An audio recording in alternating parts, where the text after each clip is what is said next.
friends, welcome to Lakshmi homely kitchen.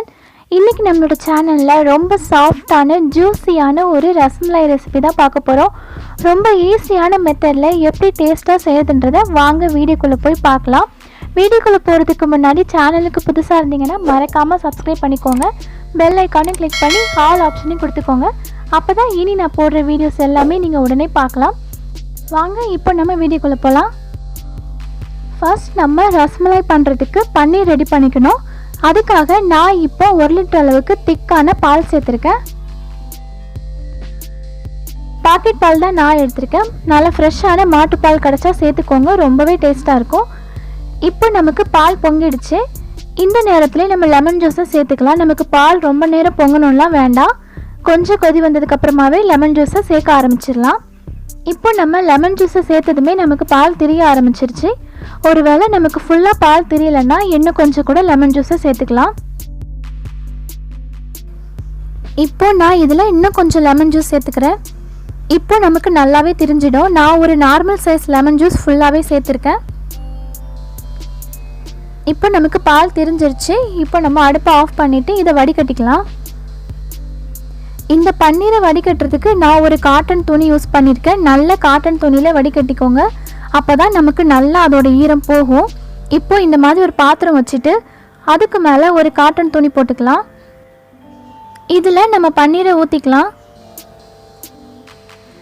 நம்ம பன்னீரை சேர்த்ததுக்கப்புறமா அதை நல்லா ஒரு 2-3 தண்ணியாச்சும் நல்லா அலசணும். அப்போ தான் அதோட புளிப்பு சுவை நமக்கு போகும். அதனால இதுக்கு மேலே இந்த மாதிரி நல்ல தண்ணியை நம்ம கொஞ்சம் கொஞ்சமாக ஊற்றிக்கலாம். இப்படி தண்ணி ஊற்றும் போதே கொஞ்சமாக நம்ம அலசிட்டே இருந்தோம்னா அதோட புளிப்பு எல்லாமே நமக்கு போயிடும். ஒரு 2-3 டைம் நல்லா அலசிடுங்க. இப்போ நம்ம நல்லா தண்ணி வச்சு அந்த பன்னீரை நல்லா கழுவி சுத்தம் பண்ணிட்டோம். இப்போ இதை நல்லா வடிகட்டிக்கலாம்.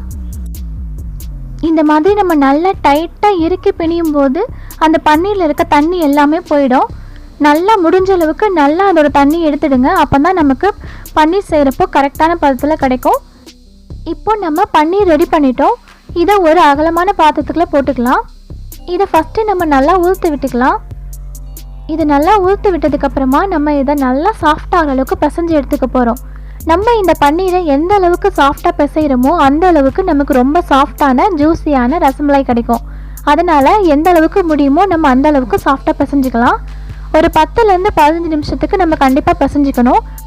அப்போ தான் நமக்கு பன்னீர் உடையாமல் நல்ல ரவுண்ட் ஷேப்பில் கிடைக்கும். இதை நம்ம நல்லா சப்பாத்தி மாவு மாதிரி பிசைஞ்சு எடுத்துட்டோம். இந்த அளவுக்கு நான் பிசைஞ்சிட்டேன். இதில் ஒரு சின்ன அளவுக்கு உருண்டையை மட்டும் நம்ம ஃபஸ்ட்டு எடுத்துக்கலாம். அதை நம்ம கைகளால் நல்லா அழுத்தி தேய்க்கணும். இந்த அளவுக்கு நல்லா தேய்க்கும் போது அது ஒரு ரவுண்ட் ஷேப்பில் வந்துடும். அதை கொஞ்சம் நம்ம லைட்டாக ப்ரெஸ் பண்ணாலே போதும், நல்ல ரவுண்ட் ஷேப்புக்கு வந்துடும். நம்ம இந்த மாதிரி பண்ணும்போது பன்னீர் உடையாமல் இருக்கணும், அதுதான் ரொம்பவே முக்கியம் இந்த ரசமலாய் பண்ணும்போது. இந்த அளவுக்கு சின்ன சைஸ்லேயே பண்ணிக்கோங்க. நம்ம ரொம்ப பெரிய சைஸில் பண்ண வேண்டாம். ஏன்னா நம்ம இந்த பன்னீரை மறுபடியும் சக்கரை பாகில் வேக வைக்கணும். அந்த டைமில் நமக்கு இந்த பன்னீர் அப்படியே டபுள் சைஸில் வெந்துடும். அதனால் முடிஞ்ச வரைக்கும் சின்ன சைஸில் செஞ்சு எடுத்துக்கோங்க. இப்போ நம்ம சக்கரை பாகு செய்ய ஆரம்பிச்சிடலாம். அதுக்கு 1 கப் அளவுக்கு சக்கரை சேர்த்துருக்கேன். இது கிட்டத்தட்ட 200 கிராம். எந்த கப்பால் சக்கரை எடுக்கிறீங்களோ அதே கப்பில் 3 கப் அளவுக்கு தண்ணி சேர்த்துக்கலாம். சக்கரை பாகு ரெடி பண்ணும்போது நமக்கு எந்த ஒரு கம்பி பதமும் பார்க்க வேண்டிய அவசியம் கிடையாது. நம்ம நார்மலாக சக்கரை பாகு பண்ணும்போது கம்பி பதம்லாம் பார்ப்போம். ஆனால் இதில் நம்ம சக்கரை பாகு பண்ணும்போது கம்பி பதம் பார்க்க வேண்டாம், அது கொதிச்சாலே போதும். இப்போ நமக்கு சக்கரை பாகு கொதிச்சிருச்சு. இந்த டைமில் நம்ம ரெடி பண்ணி வச்சுருக்க பன்னீரை சேர்த்துக்க போகிறோம். இந்த பன்னீரை சேர்த்ததுக்கப்புறமா நீங்கள் மூடி போட்டு மூடி வச்சுருங்க. ஒரு 10லேருந்து 15 நிமிஷம் நல்லா வேகட்டும். இப்போ நமக்கு பன்னீரெல்லாம் சேர்த்தாச்சு. இதை ஒரு மூடி போட்டு மூடி வச்சிடலாம். இது ஒரு 10லேருந்து 15 நிமிஷம் நல்லா வெந்துருச்சு.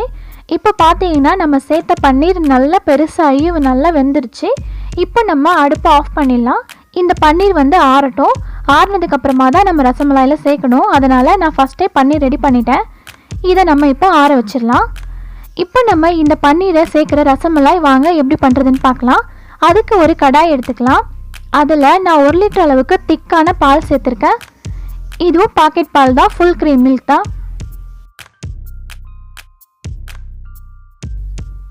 நமக்கு பால் நல்லா கொதிச்சு வரட்டும். ஒரு கொதி வந்ததுக்கப்புறமாவே நம்ம அடுப்பை சிம்மில் வச்சிடலாம்.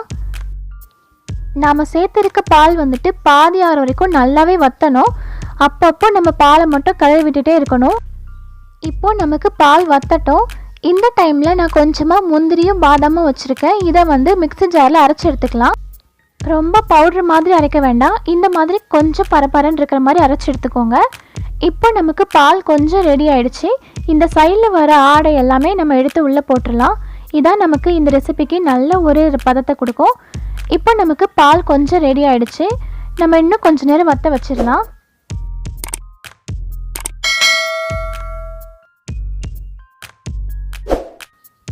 இந்த டைமில் நம்ம ஏற்கனவே ரெடி பண்ணி வச்சுருக்க பன்னீரை தனியாக எடுத்து வச்சிடலாம். இப்போ நமக்கு பன்னீர் வந்து நல்லா ஆறிடுச்சு. இதை நான் தனியாக ஒரு பவுலில் மாற்றி வச்சிடுறேன்.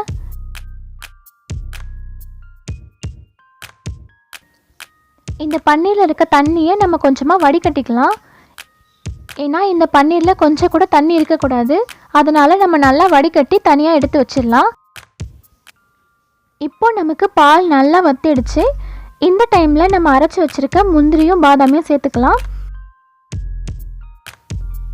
இது சேர்த்துட்டு நம்ம நல்லா கலந்து விட்டுடலாம். இது நல்லா மிக்ஸ் ஆனதுக்கப்புறமா நான் கொஞ்சமாக ஏலக்காய் தூள் வச்சுருக்கேன், அதை சேர்த்துக்கிறேன். இந்த டைமில் நீங்கள் கொஞ்சமாக ஃபுட் கலர் கூட சேர்த்துக்கலாம். ஆனால் நான் இன்றைக்கி ஃபுட் கலர் எதுவும் சேர்க்க போகிறது கிடையாது.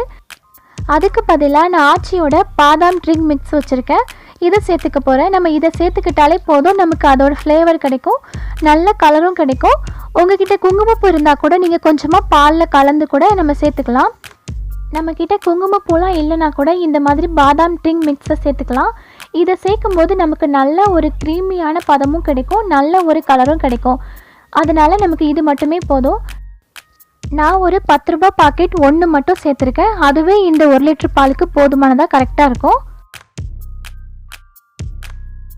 கொஞ்சம் கொஞ்சமாக அதை சேர்த்து நல்லா கலந்து விட்டுறேன். இந்த 1 லிட்டர் பாலுக்கு இந்த 10 ரூபாய் பாக்கெட் போதுமானதாக தான் இருக்கும்.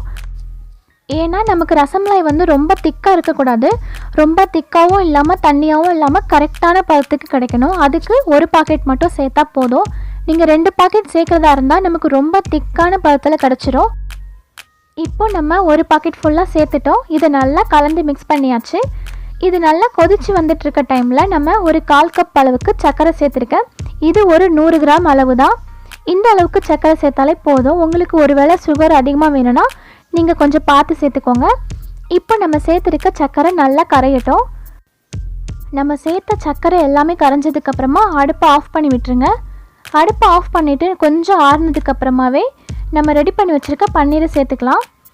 நம்ம ரெடி பண்ணி வச்சுருக்க பன்னீரில் கொஞ்சம் கூட தண்ணி இல்லாமல் ஓரளவுக்கு நல்லா நம்ம அதை ப்ரெஸ் பண்ணி எடுத்துகிட்டு அதுக்கப்புறமா நம்ம ரெடி பண்ணி வச்சுருக்க ரசமலாயில் சேர்த்துக்கலாம். இதை ஒன்று ஒன்றா சேர்த்துக்கோங்க. இது கிட்டத்தட்ட ஒரு 5லேருந்து 6 மணி நேரம் ஊறணும். அப்போ தான் நமக்கு நல்ல ஜூஸியாக கிடைக்கும். இந்த பன்னீர் கொஞ்சம் நல்லா ஊறட்டும். இது நல்லா ஊறினதுக்கப்புறமா நம்ம ஃப்ரிட்ஜில் கூட 1 மணி நேரம் வச்சு எடுத்து சாப்பிட்டோன்னா ரொம்ப டேஸ்ட்டாக இருக்கும். இப்போ நமக்கு ஒரு 2 மணி நேரம் ஊறிடுச்சு. இப்போவே நமக்கு ரசமலாய் பார்க்குறதுக்கு நல்லா சாஃப்டாக ஜூஸியாக தெரியுது. இன்னும் கொஞ்சம் நேரம் ஊற வைக்கலாம். இப்போ எனக்கு கிட்டத்தட்ட ஒரு 3 மணி நேரம் ஊறிடுச்சு. இப்போவே நமக்கு நல்லா சாஃப்டாக ரசமலாய் ரெடி ஆகிடுச்சு. இனி நான் ஒரு 2 மணி நேரம் ஃப்ரிட்ஜில் வச்சுட்டு அதுக்கப்புறமா நம்ம சாப்பிட ஆரம்பிச்சிடலாம். இதே மாதிரி நீங்களும் ட்ரை பண்ணி பாருங்கள், ரொம்பவே டேஸ்ட்டாக இருக்கும். ரசமலாய் ரெசிபி குட்டீஸ்க்கு கண்டிப்பாக ரொம்பவே பிடிக்கும். நீங்களும் உங்கள் வீட்டில் எல்லாருக்குமே செஞ்சு கொடுங்க, எல்லாருக்குமே ரொம்பவே பிடிக்கும். கண்டிப்பாக இந்த ஜூஸியான ரசமலாயை ட்ரை பண்ணி பார்த்துட்டு எப்படி இருந்துச்சுன்றதை என் கூட ஷேர் பண்ணுங்கள். உங்களுக்கு ஏதாச்சும் டவுட் இருந்தாலும் மறக்காமல் கமெண்ட் பண்ணுங்கள். கண்டிப்பாக நான் உங்களுக்காக கிளியர் பண்ணுறேன். உங்களோட ஃபேவரட் ரெசிபி எதுவாக இருந்தாலும் சரி மறக்காமல் கமெண்ட் பண்ணுங்கள். அதுவும் உங்களுக்கு ரொம்பவே ஈஸியான மெத்தடில் எப்படி செய்கிறதுன்றதை நான் உங்களுக்கு செஞ்சு காமிக்கிறேன். இந்த வீடியோ பிடிச்சிருந்தா மறக்காமல் சேனலை சப்ஸ்கிரைப் பண்ணி சப்போர்ட் பண்ணுங்கள். Thank you friends.